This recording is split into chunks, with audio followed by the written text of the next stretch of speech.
আসসালামু আলাইকুম প্রিয় দর্শক।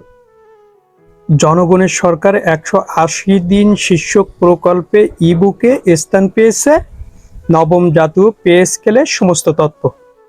এখানে শুধু প্রতিশ্রুতি দিয়ে যে তথ্যটা প্রকাশ করা হয়েছে বিষয়টা এমন নয়।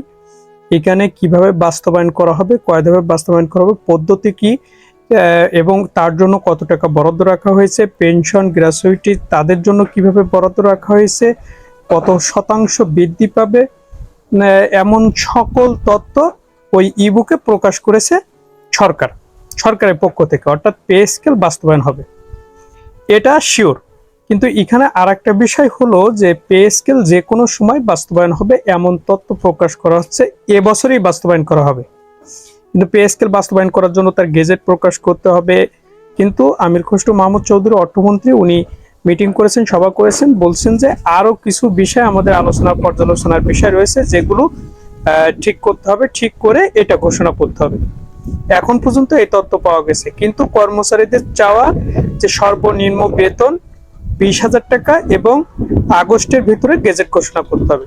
কিন্তু সেই জায়গা থেকে সরকার একটু দূরে আছে, কারণ সেখানে 100% বেতন বৃদ্ধির সুপারিশ করেছেন এবং সেখানে বাকি আছে আপনার যে 40-42% যে বর্ধিত বাড়ার দাবি করছে, এইটা কিন্তু হচ্ছে না। সেক্ষেত্রে কর্মচারীদের একটু অসন্তোষ আছে। কিন্তু এটা যে কোনো সময় বলতে এবছরেই বলতে কি এই ডিসেম্বরের ভিতরে এমন তথ্য কিন্তু ক্লিয়ার করা হচ্ছে না যে কবে থেকে বাস্তবায়ন প্রক্রিয়া শুরু হবে। অলরেডি সংসদে এবং সংবাদ মাধ্যমদের সংবাদ কর্মীদের আলাপকালে মাননীয় অর্থমন্ত্রী একটা কথা বলছেন যে 2026-27 অর্থ বছরের 1 জুলাই থেকে এটা কার্যকর ধরা হবে।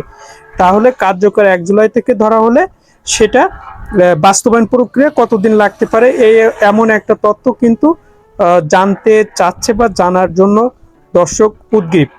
তো প্রিয় দর্শক, এই তথ্যগুলো যখনই জানা যাবে তখনই আপনাদেরকে জানাবো। সম্ভবত এই মাসের এই সপ্তাহের ভিতরে মন্ত্রিসভায় এই যে চূড়ান্ত সুপারিশ যেটা সচিব কমিটি স্বাক্ষরিত, এটাই দেখবেন চূড়ান্ত হবে বলে মনে করা হচ্ছে। এখানে কাটছাট না হওয়ার সম্ভাবনা রয়েছে, আর সেটা থাকলেও 20%। তো প্রিয় দর্শক, দেখা যাক যে এটা কত দিনই শেষ হয়। তো প্রিয় দর্শক, ভালো থাকবেন। আসসালামু আলাইকুম।